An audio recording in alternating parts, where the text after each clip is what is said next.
Welcome back to my channel. Shout out to all my new subscribers. Shout out to all my OG subscribers. Welcome back. I am glad you guys are enjoying the content. I'm going to get right into this. This is head wraps and natural hair indoctrination. Please share, like, comment, subscribe. This is one of the indoctrinations that Black women go through. Just for anyone who don't know, my name is Gina Blue, and I survived a Black Hebrew Israelite cult called Israel United in Christ, or IUIC. And they believe that only certain races will be saved by God, and those races include Blacks, Hispanics, and Native Americans. And so this is one of the indoctrinations that Black women go through specifically. Let's go. Hair shaming against Black women. Israel United in Christ dictates how Black women should wear our hair. No perms allowed, no extensions allowed, no wigs allowed, no colored dyed hair allowed, and no blonde hair. Especially that blonde hair. They have a big issue with blonde hair. Hispanic, Native American, and biracial women favored. These women are not told how to wear their hair. They are in question about whether their hair is natural or not. IUIC assume these women have, they don't have or wear extensions, weaves, or perms. They are the faces of submission and beauty, and they are the first ones chosen or promoted or put on a pedestal for marriage. Colorism and reverse colorism. Light-skinned women or girls are favored above dark-skinned. Black men marry more Hispanics, biracial, and Native Americans than Black women. And that's mostly due to the negative propaganda that IUIC have towards Black women. And that's a lot to do with self-hate, and that's a lot to do with preference. It's a mixture of things, so I won't just pinpoint one thing. Black women abused more, verbally, mentally. They got the memes about us. They call us names, loud, black, ghetto, all type of stuff. And then there's reverse colorism, which is ironic because they do that and then they say, hey, dark skin is superior and above light skin. And they try to big up dark skinned women and big up dark skinned men, but everybody know that this is just toward the dark skinned men mostly. Most women prefer dark skinned men. So let's be real, IUIC. It's a lot of that going on, a lot of separatism within the group, a lot of race, like separation, like Hispanics stay with Hispanics, Blacks stays with Blacks, biracials with biracials, like that. Hair texture discrimination. Kinky, woolly hair is promoted and highly favored for Black women. Straight hair is not favored. Women with straight and or biracial hair, or maybe different textures of hair, like 3A, 2A. Anybody who know about hair textures, y'all know what I'm talking about. But they want Afro hair, African American hair, so they'll become insecure about their straight hair or their flat hair or their, I don't know, they become insecure because IUIC big up like black hair.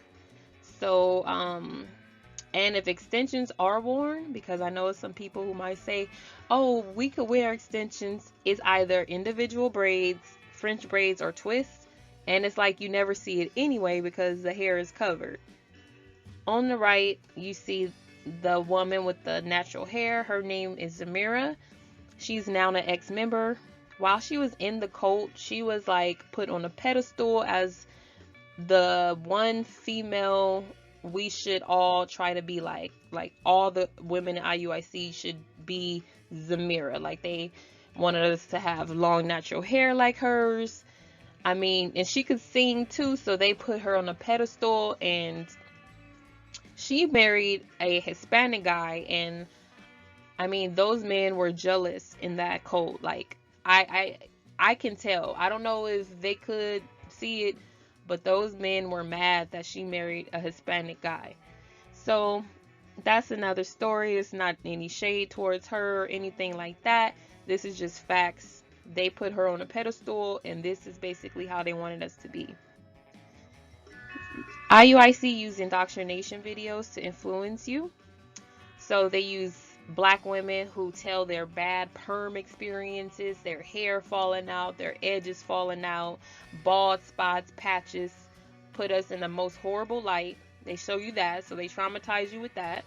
Then they show women with successful hair growth after the big chop, and now they have big, long, natural afro hairs, and they want you to have it. And they show negative experiences from women who dyed their hair or wear extensions, and they have no regard or no thoughts, no consideration for women with cancer or other hair disorders who may need a wig, who may need weave, who may need these things to feel feminine due to their hair condition. Head wraps are mandatory. In the beginning, IUIC will tell you that hair wraps are not mandatory when you ask them. They say, oh no, you only wear hair wraps when we're reading the Bible. But you soon come to find out that you wear head wraps when the Bible is read and when it is not read. You are ashamed if you come to the Sabbath without covering your head, even if you're new, even if you didn't know, even if you're unaware. They may even give you a scarf. Some stranger might give you a scarf who you don't even know, or tell you you need to go home, you need to cover it with. I had some people tell me to cover my head with a paper towel because I didn't have a scarf before. You guys, it's ridiculous. You're ridiculed for showing too much hair while wearing a hair wrap. I tried to be cute one time, had my bangs out, try to, do my hair wrap in a different way because I got bored with it. And then they ridiculed me. Sister Hannah, who is over the Las Vegas school, Gabar's wife, as soon as I walked in, she pulled me and another sister to the side, the sister that I walked in with, telling us that we need to cover our head entirely. Like, we can't have no hair showing. And I was like, wow. So you soon grow to know that you have to wear your head covered at all times. You must wear head wrap at work or school. IUIC pressures you to wear your head wrap at work or school. They tell you to put your job at risk by requesting religious accommodation for everything, including missing work to congregate with them. Because sometimes high holy days it could fall on a Tuesday, it could fall on a Wednesday, and they expect you to really call into work and tell them, oh, it's for religious purposes. And if you an IUIC or you an ex-member, you know how many high holy days it is. It's more high holy days than regular holidays, and they expect you to take off 15 days out of the month, out of a span of 3 months? I don't think so, IUIC. Y'all not paying nobody bills. So they tell you that, and then they shame you for missing a high holy day and working instead. They say, oh, you're not fighting for the most high and all this. So they also say you should be listening to IUIC when you're not with IUIC, to the women. So your head should be covered at all times because they're reading the Bible, and anytime the Bible's being read, they say our head got to be covered. So basically, hair wraps are mandatory and our hair got to be covered at all times, and they want us to wear it, even basically represent them even when we're not with them physically. On the bottom is a screenshot that is on IUIC's website, and it says, some people fight for their rights, so what's wrong with you? It's time we stand up for our God-given rights to keep the commandments. Companies that fire us or won't hire us because of our beliefs must be sued or held liable for their unjust practices. It's called religious accommodation under the 7 of the Civil Rights Act of 1964. Peace. It's funny that you mentioned the Civil Rights Act, but you hate Martin Luther King Jr. and bash him and call him a coon and call him a white man loving all these things, but you conveniently mentioned the Civil Rights Act. that he was the pioneer for, essentially. Interesting. So, Black Hebrew Israelite women are no different than Muslim women. So that's why they mistake us for Muslims.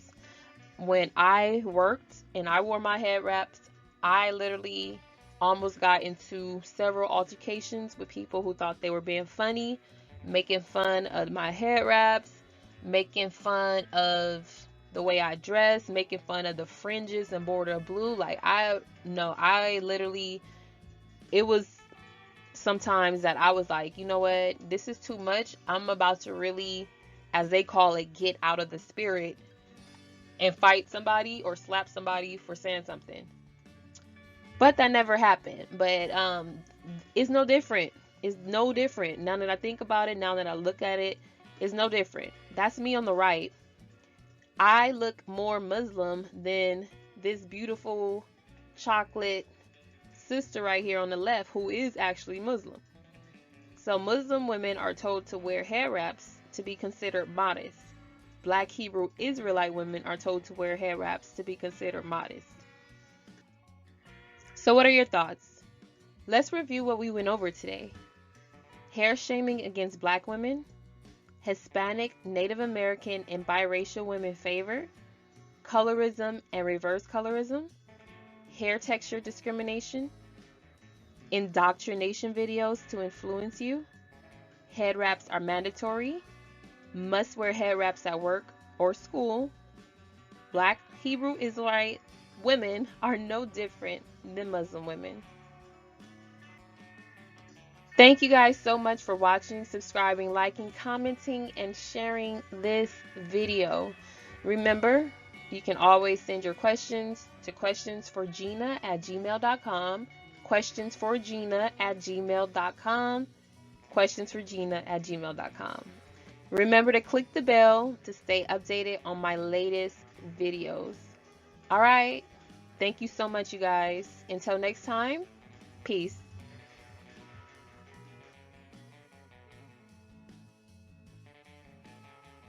Disclaimer. This video was in no way a form of disrespect to the Muslim community and religion. Rather, a teaching opportunity to compare two religions. Also, I believe modesty and natural hair is beautiful. However, no person, leader, or group should dictate how a person should wear their hair. Thank you for watching.